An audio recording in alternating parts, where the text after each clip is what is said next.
क्या क्या उन्होंने उस कबूतर को वहां नहीं मारा और एक गुफा के अंदर ले गए उसको। इस कहानी का सार यहीं पर है, ध्यान से सुनेगा।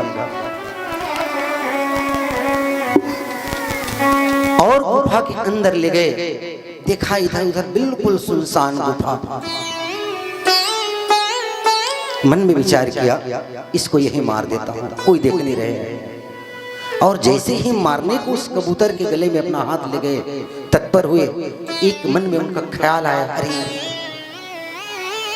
महात्मा बोले हैं कोई देखे मत, ऐसी जगह मारना, लेकिन मैं तो देख रहा हूं। और नहीं मारी। ऐसे करते करते करते करते करते उनको हफ्ता 10 दिन बीत गए। एक मन में और विचार आया, एक काम करता हूं, मैं भी नहीं देखूं, उसको अपने पीछे तरफ करके जैसे ही मारने को तत्पर हुए, फिर उनके मन में ख्याल आया, अरे आखिर में कबूतर तो दिख रहा है ना, और वो नहीं मार पाए। कबूतर को जिंदा ले आए उस महात्मा के पास, और जैसे ही महात्मा के सामने वो आए तो महात्मा ने देखा और जान लिया कि जरूर इनके साथ कुछ न कुछ तो घटा है। दिखे उस बालक के चेहरे पे, उसके मस्तक में तेज था, चमक रहा था, और वो समझ गए तू शिष्य बनाने लायक है। बात आई समझ में मोहन भैया? नहीं आई?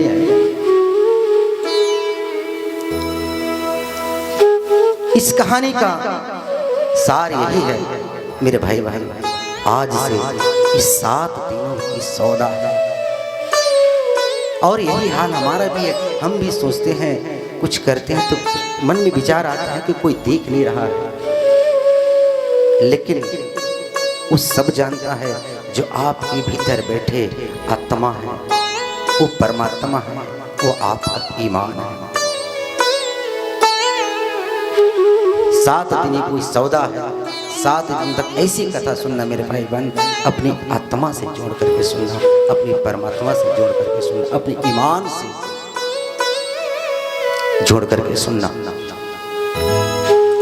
आज से जो हम 7 दिनों तक कथा श्रवण पान करेंगे, 4 बातों के आधार पर कथा श्रवण पान करेंगे, 4 सूत्रों के आधार पर 7 दिन तक कथा सुनेंगे। ध्यान दीजिएगा।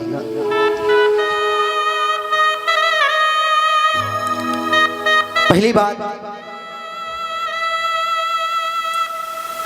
इसमें भगवान का स्वरूप है, भागवत जी में। दूसरी बात, ग्रंथों का सार है। तीसरी बात, जीवन का व्यवहार है। और चौथी बात, गृहस्थी के 7 सूत्र है। कौन कौन सा, एक बार पुनः सुन लीजिए। 7 दिन तक आप सबों की काम आएगी ये 4 सूत्र। 7 दिन तक नहीं बल्कि जीवन पर्यंत काम आएंगे। भागवत में भगवान का स्वरूप है, वांग्मय स्वरूप है। दूसरी बात, ग्रंथों का सार है। और तीसरी बात, जीवन का व्यवहार है। और चौथी बात, गृहस्थी के 7 सूत्र।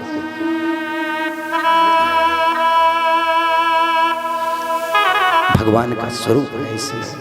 इसलिए तो कहते हैं कि पिबत भागवतम रसमालयम मुहुरहो रसिका भूय भाव का स्वादु स्वादु पदे पदे। इसकी पंक्ति पंक्ति में, अक्षर अक्षर में भगवान उतरे हैं।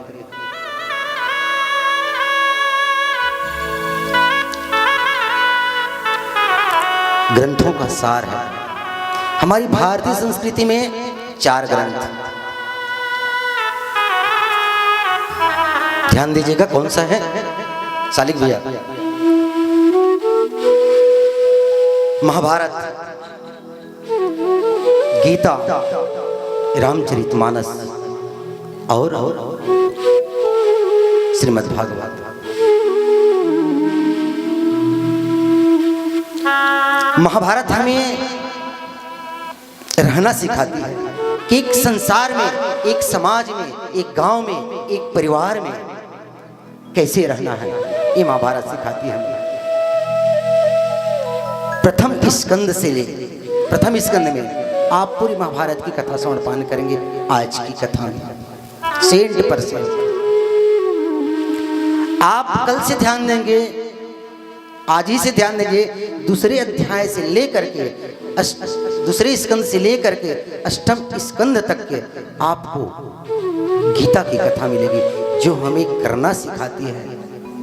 निष्काम कर्मयोग अपने जीवन में कैसे करें।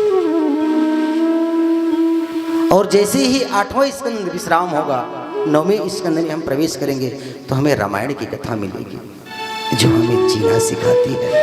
रामचरितमानस मानव जीवन का एक दर्पण है, जिसे हम अपने जीवन को देख सकते हैं। थोड़ा ध्यान देंगे तो हमें लगेगा, जब रामचरितमानस के पात्रों के जीवन में कठिनाई आई तो उन्होंने कैसा बर्ताव किया, और आज हम कैसे बर्ताव कर रहे हैं, ये हमें 9वें स्कंद में श्रवणपान करने को मिलेगा। और 10म, 11 और 12 स्कंद में भागवत की कथा, जो कि मरने की कला सिखाती है कि व्यक्ति को मरना कैसे। मेरे भाई बहन, मरना तो सबको है, पशु पक्षी जानवर भी मरते हैं। फिर जब तक हम 7 दिन तक कथा सुने और अपने मौत का इंतजार नहीं कर पाए, उनका स्वागत नहीं कर पाए, और हम उनका अपनी मौत का अनुभव नहीं कर पाए, तो क्या मतलब है 7 दिन तक कथा श्रवण करने का? कोई मतलब नहीं होगा। मैं तो कहता हूं, अगर आज से 7 दिनों तक आप मन लगा करके अपनी आत्मा से, अपनी परमात्मा से, अपनी ईमान से जोड़ करके कथा श्रवण पान करेंगे, ये नितांत सत्य है, पक्की बात है, आप अपनी मृत्यु का स्वागत कर सकेंगे। आपको अनुभव होगा।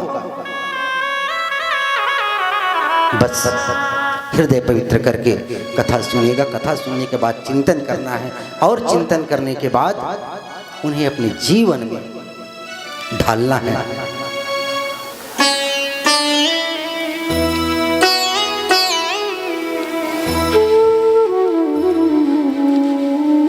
कथा में प्रवेश करें उनसे पहले मैं उन 5 बातों को पुनः आपको स्मरण करा दूं, जो इन 5 बातों को मैं प्रतिदिन आप सबको स्मरण कराऊंगा। मैं पहली बात, जब भी कथा सुनना मेरे भाई बहन, भरोसे के साथ कथा सुनना। संसार में अगर किसी एक व्यक्ति को भी परमात्मा मिला है, भगवान मिला है, तो उनमें से हम क्यों नहीं, हमको भी मिलेगा। ये अपने हृदय में भरोसा रखना, विश्वास करना, क्योंकि परमात्मा भरोसा का एक स्वरूप है। और दूसरी बात, कथा के लिए एक तड़प होनी चाहिए, एक बेचैनी होनी चाहिए, एक जज्बा होना चाहिए, एक ललक होना चाहिए। हमेशा भगवान की कथा के लिए ललक बनाए रखना। किसी की शर्मा शर्मी में कथा मत सुनना, किसी की बुलावे में कथा मत सुनना, कोई देख रहे हैं कि नहीं देख रहे हैं इसमें कथा मत सुनना, कार्ड दिया है कि नहीं दिया उसके आधार पर कथा मत सुनना। कथा के लिए हमेशा तड़प होनी चाहिए। गोपियों के जीवन में और क्या थी, आप थोड़ा गोपियों के जीवन में के बारे में सोच करके देखिए। केवल उनके जीवन में भगवान की कथा के प्रति तड़प थी, और कहती भी थी, तब कथामृतम,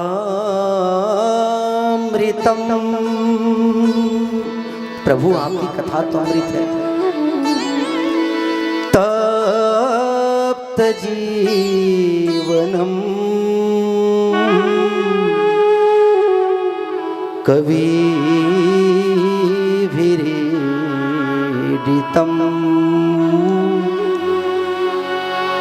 कल्मषापहं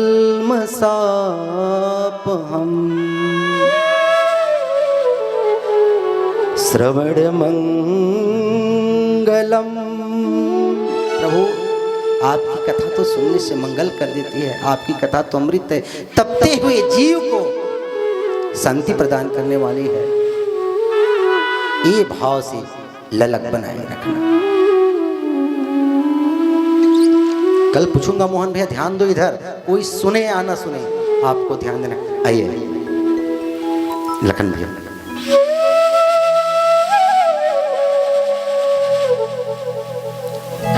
पहली बात, जब भी कथा सुनना है आप भरोसे से कथा सुनना।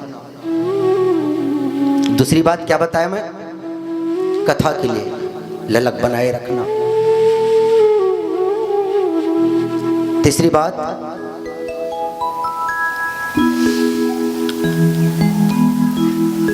शिकायत चित्त को विराम देना। बहुत शिकायत करते हैं हम लोग एक दूसरे से, बस उस शिकायत चित्त को विराम देना। चौथी बात, मौन साधने का प्रयास करना। बहुत बोलते हैं समाज में, आज बड़ी दुख की बात है, इतना बात करते हैं, इतना बात करते हैं, दूसरे से बात करने को नहीं मिला तो अपने आप से बात करते हैं, लेकिन बात करते हैं। जब तक कथा सुने भीतर से मौन साधने का प्रयास करना। और पांचवी बात, जब हम यहाँ से कथा सुरपान करके जाए तो मेरे भाई बहन कुछ ना कुछ संकल्प लेकर के जाना, तभी आपका कथा सुनना सार्थक होगा। इतना धन खर्च करना, इतना समय बर्बाद करना सार्थक तब होगा जब आप यहाँ से कोई न कोई संकल्प लेकर के जाएंगे। मैं नहीं कहता आपके जीवन में बुराई है, आप सब लोग अच्छे हैं, कोई भी चीज संकल्प लेकर के जाना, यहाँ से कथा सुनना तभी सार्थक होगा आप सबों का। एक बार पुनः याद दिला दूं, जब भी कथा सुनना, महामंत्र है जीवन का, याद रखना, भरोसे से कथा सुनना। दूसरी बात, कथा के लिए एक तड़प होनी चाहिए, बेचैनी होनी चाहिए, ललक होनी चाहिए। तीसरी बात, शिकायत चित्त को विराम देना। चौथी बात, मौन साधना। और पांचवी बात, जब भी कथा सुन पान करके जाए यहाँ से, हम लोग कोई न कोई संकल्प लेकर के जाए। आइए आज हम प्रथम दिवस की कथा में प्रवेश करें। बड़ी सुंदर श्लोक लिखे हैं व्यास जी महाराज ने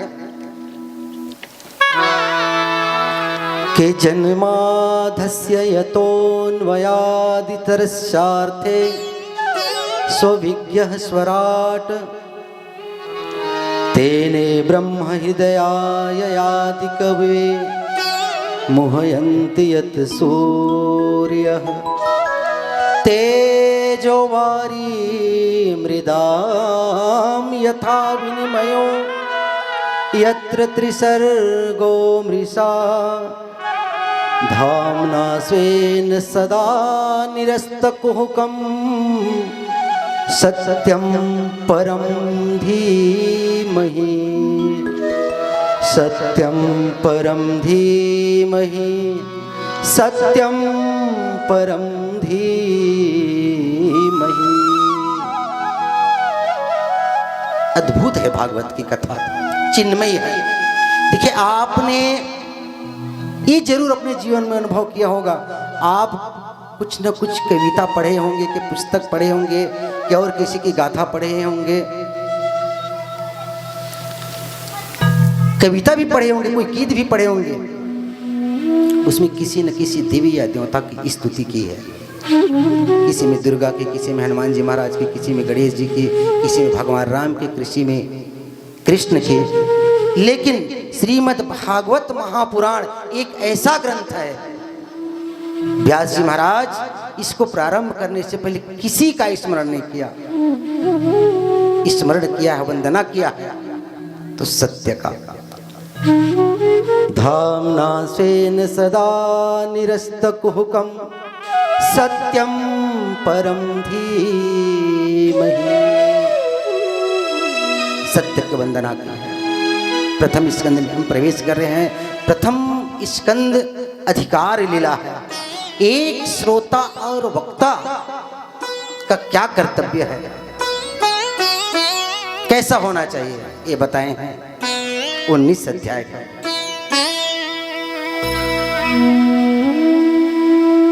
बड़ा सुंदर वर्णन आता है जिस परमात्मा के, ध्यान दीजिएगा, जन्माधस्य तो नवादितरस्यार्थे स्वविज्ञः स्वराट्, जिस परमात्मा के इच्छा शक्ति मात्र से ये पूरी दुनिया बनती है, पालित होती है और लय हो जाता है।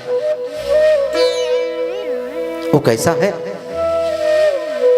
जिसने स्वयं संकल्प मात्र से वेदार्थक ज्ञान का प्रतिपादन करके ब्रह्मा जी को बताया। उस स्वराट सुविज्ञ स्वराट कल निवेदन किया था आप सबों से मैं, स्वयं प्रकाश स्वरूप है, प्रकाशमान है। परमात्मा को कभी किसी से प्रकाश लेने की आवश्यकता नहीं पड़ती, वो तो स्वयं प्रकाश स्वरूप है। उसके ही प्रकाश से सारी दुनिया प्रकाशित हो रही है। आप 5वें दिवस की कथा में स्वर्णपान करेंगे, जब गोपियों ने माँ यशोदा के पास शिकायत करने के लिए आई कि माँ यशोदा अपने बालक को समझाते कि रोज रोज हमारे घर में माखन चोरी करने जाते हैं। माँ यशोदा कहती है कि गोपियों, तुम मुझे शिकायत करने के लिए आती हो, तुम अपने घर में किसी कोने में अंधेरे में अपने मक्खन को क्यों नहीं रख देती? गजब की बात बोलती है गोपिया। कहती क्या है? क्या बताएं मैया, हम सब कुछ करके देख डाली, अंधेरे में भी रखती है अपने मक्खन को, लेकिन आपके बालक जैसे घर में प्रवेश होते हैं वो तो पूरी घर प्रकाशित हो जाते हैं। कहने का तात्पर्य भगवान स्वयं प्रकाश स्वरूप है।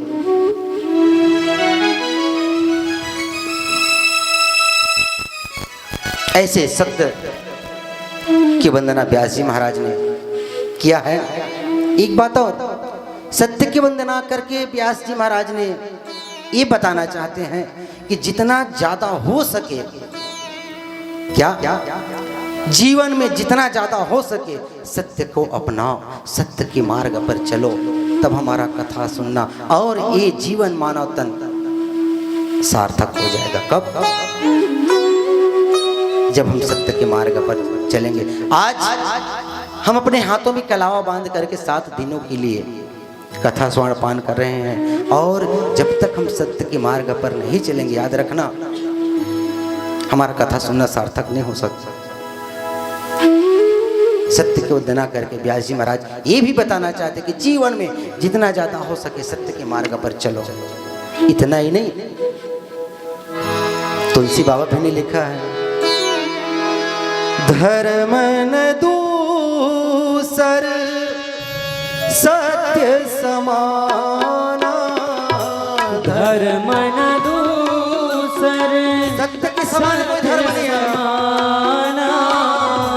धर्म न दूसर सत्य समाना, धर्म न दूसर सत्य समाना, धर्म न दूसर सत्य समाना, आगम निराले पुराण बखाना, आगम निगम और पुराण बखाना। सत्य से बड़ा कोई धर्म नहीं और असत्य से बड़ा कोई अधर्म नहीं।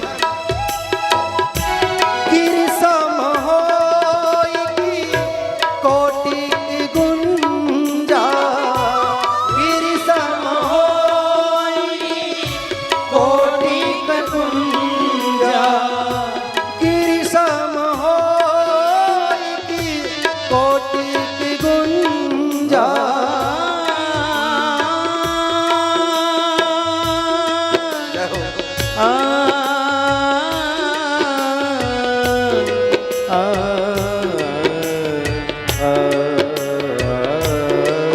हो गिरिसम होई की कोटि की गुंजा, गिरिसम होई कोटि की गुंजा, ओ नहीं असत्य सम पातक पुंजा, नहीं असत्य सम पातक पुंजा।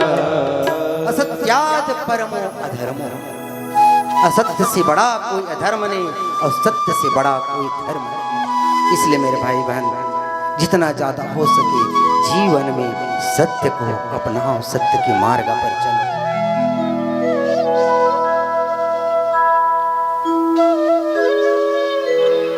दूसरे श्लोक में व्यास जी महाराज ने परम धर्म का निरूपण किया है। क्या गजब की श्लोक है, सुनेंगे आप कि धर्म प्रोज्झित गई तवो यत्र परमो निर्मत सराणाम सताम वेदम वास्तम वस्तु शिवदम तापत्रयो नमूलनम। श्रीमद्भागवते महामुनि कृते किं वा परैरीश्वरः सद्धो हृदयवधूत्रते यत्र कृतिभिः शुश्रूभिः सतक्षणा। धर्मः पूर्जित गई तो यत्र परमो निर्मसराणाम सताम।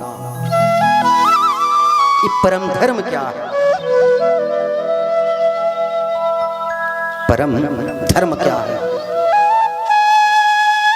ध्यान दीजिएगा। जो निष्कपट संत है,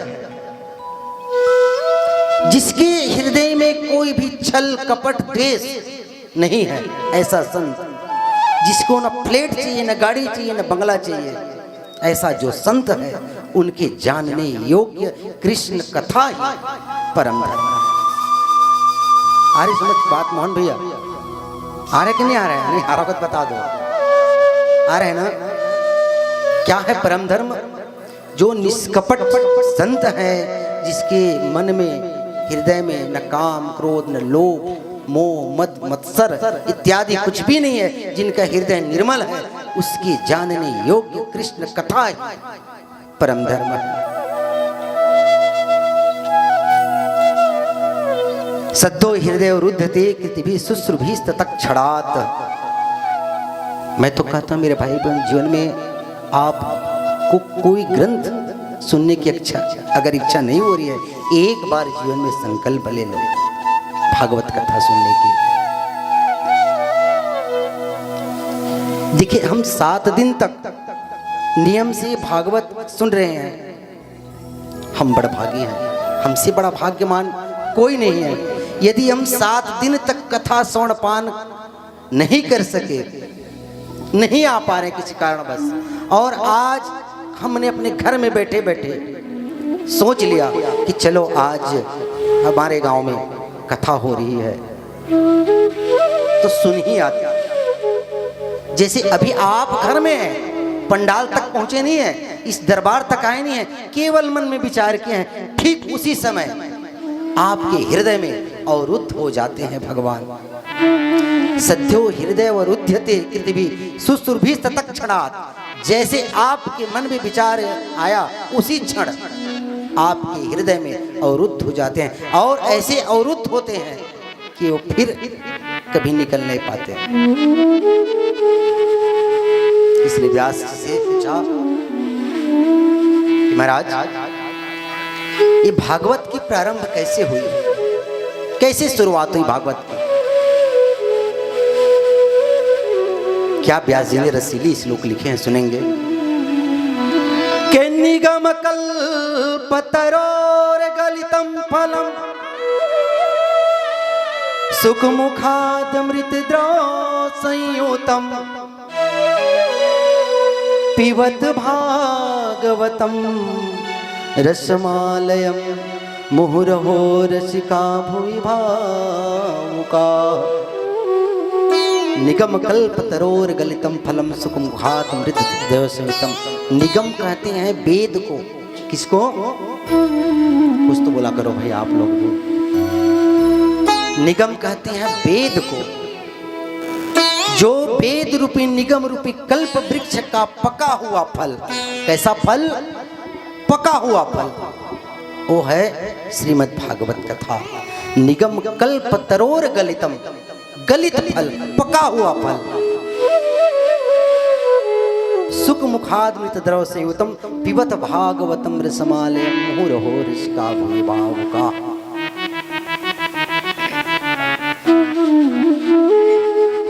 पका हुआ फल है भैया। आपने बता दिया है भागवत रूपी फल पका हुआ है, तो हम इसको करें क्या? उससे पहले ये बताइए महाराज कि आपने वेद रूपी कल्प वृक्ष का पका हुआ फल तो आपने बता दिया, तो ये वृक्ष से नीचे कैसे आया? तो व्यास जी लिखते हैं सुख मुखाद मृत द्रव संयुतम। ये आप लोग इधर उधर न करें तो कथा कहने में ज्यादा आनंद आएगा। बिल्कुल शांति से बैठे, और कम से कम मैं तो कहता हूँ मोहन भैया, आप कोई सुने या ना सुने, आपसे मेरा करबद्ध प्रार्थना है कि आप लोग बिल्कुल दिमाग को, मन को मेरी तरफ लगाइए।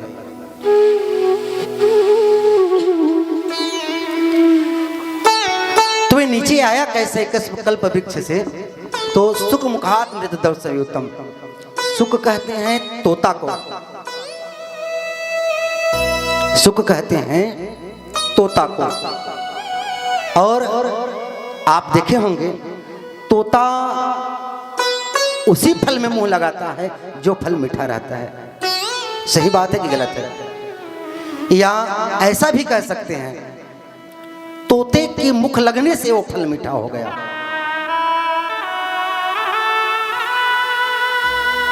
सुख मुखात मृत द्रव संयुतम। तो भैया इसको करे क्या? नीचे आ गया है भागवत रूपी फल, तो करे क्या इसको? ध्यान दीजिएगा, इस श्लोक को गंभीरता से समझने की आवश्यकता है। पिबत भागवतम रसमालयम मुहुरहो रसिका भूय भावुका। इस भागवत रूपी फल को पियो। पीने के लिए कह रहे व्यास जी महाराज। अब आप लोग बताएं, भागवत की कथा को पिया जाता है कि सुना जाता है? पिया जाता है कि सुना जाता है? तो फिर आप लोगों के हिसाब से व्यास जी महाराज ने गलती किया होगा, उसको सुनत भागवतम लिखा होगा।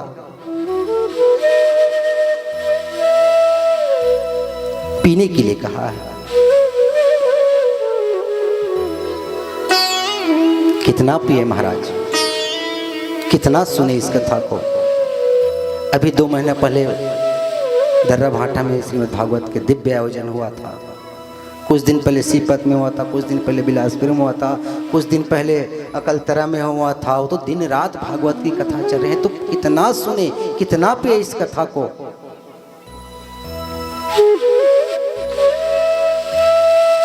तो व्यास जी महाराज कहते हैं रसमालयम। जब तक आपको परमात्मा न मिल जाए तब तक सुनो इस कथा को। और कैसे सुने? मुहुरहो रसिका भूय भावुका। रसिक बन करके सुनो, भावुक बन करके सुनो। पिबत भागवतम रसमालयम मुहुरहो रसिका भूय भावुका। कथा कैसे सुननी चाहिए बताऊं आपको? हनुमान चालीसा की 8वें नंबर पंक्ति को याद करो। प्रभु चरित्र सुन बेको रसिया।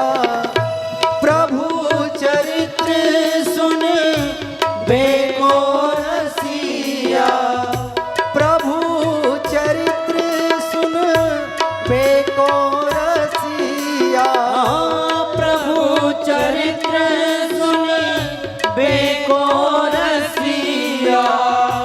राम लखन सीता मन बसिया। राम लखन सीता मन बसिया। श्री सीताराम जी महाराज को अपने हृदय में धारण करके सुनो, भावुक बन करके सुनो और रसिक बन करके सुनो।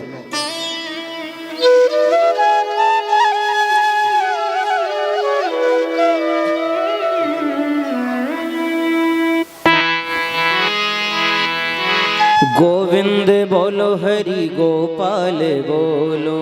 गोविंद बोलो हरि गोपाल बोलो। गोविंद बोलो हरि गोपाल बोलो। गोविंद बोलो। पानी कर गया, उसी को कहते हैं पीना। आप सब लोग का ध्यान कथा की ओर चाहूंगा मैं। देखो ये कथा पंडाल है, कितने लोग आएंगे कितने लोग जाएंगे उससे आपको मतलब नहीं है, आपको केवल कथा से मतलब है। अगर ऐसे ध्यान देते रहेंगे तो फिर आपको कथा समझ में नहीं आएगी। भाई ये पंडाल है, इस वैष्णव परिवार ने बहुत सारा निमंत्रण दिए हैं, भाई कितने लोग आएंगे? अब जो आ रहे हैं आप उन्हीं की तरफ देखते रह जाएंगे तो बात कैसे बनेगी बताओ। और जब आप लोग का एक बात बताऊं मैं आप सबको, वक्ता और श्रोता का तार जुड़ा होता है और आप लोग का ध्यान इधर उधर हुआ तो मैं समझा मैं भटका। तो कथा का पीना उसको कहते हैं जो इस कान से सुने और सुनने के बाद तत्काल हमारे हृदय में प्रविष्ट हो गया, उसको पीना कहते हैं। और सुनना किसे कहते हैं? जो इस कान से सुने और इस कान से निकाल दे। महाराज बड़बड़ात रहे, कोई मतलब नहीं है, इसको सुनना कहते हैं। एक छोटे से दृष्टांत बता दूं क्या, समझ में आ जाएगा। एक सत्संगी पुरुष से, जीवन में जिसको सत्संग मिल जाए ना, उसका तो जीवन ही धन्य हो जाता है। ध्यान दीजिएगा, आपको बात समझ में आ जाएगी कि पीना किसको कहते हैं और सुनना किसको कहते हैं। एक सत्संगी पुरुष थे, उन्होंने 2 पीतल की मूर्ति बनाई। क्या? 2 पीतल की मूर्ति बनाई और दोनों मूर्ति का वजन सेम, दिखने में सेम, कोई अंतर नहीं, बस अंतर था तो कीमत में। एक का कीमत था 10 रुपए और एक का कीमत था 1000 रुपए। ध्यान दीजिएगा, दोनों मूर्ति पीतल की, दोनों का वजन एक और दोनों दिखने में एक, कोई अंतर नहीं। अंतर था तो उसकी कीमत में। जब बेचने के लिए बाजार में लगाया गया तो कहा कि मेरी मूर्ति है, देख के खरीद लो, इसका कीमत 10 रुपए, इसका कीमत 1000 रुपए। सुनने वालों को बड़ा आश्चर्य लगा कि भैया दिखने में सेम, कोई उठा के देखे, कोई हिला के देख रहे हैं, सेम लग रहा है, लेकिन कीमत में अंतर है। एक का कीमत है 10 रुपए, एक का कीमत 1000 रुपए। एक महात्मा वहीं से गुजर रहे थे, उन्होंने भी सुना कि एक का कीमत 10 रुपए, एक का कीमत 1000 रुपए। महात्मा तो महात्मा है, समझ गए वो। एक अपने थैले से रस्सी निकाले, रस्सी को बटा और एक मूर्ति के कान में लगाए उसको, और जैसे उस कान में घुसाए रस्सी को बट करके तो दूसरे कान से निकल गए। वो समझ गए इसका कीमत है 10 रुपए। और दूसरी मूर्ति के कान में वही रस्सी बट करके जैसे घुसाए वो सीधा उसके पेट के अंदर चला गया। वो जान गए इसका कीमत है 1000 रुपए। समझ में आई बात कि नहीं आई? कथा वही सार्थक होगा जो आप सुने और उनके जीवन में उतारे। कथा के मार्ग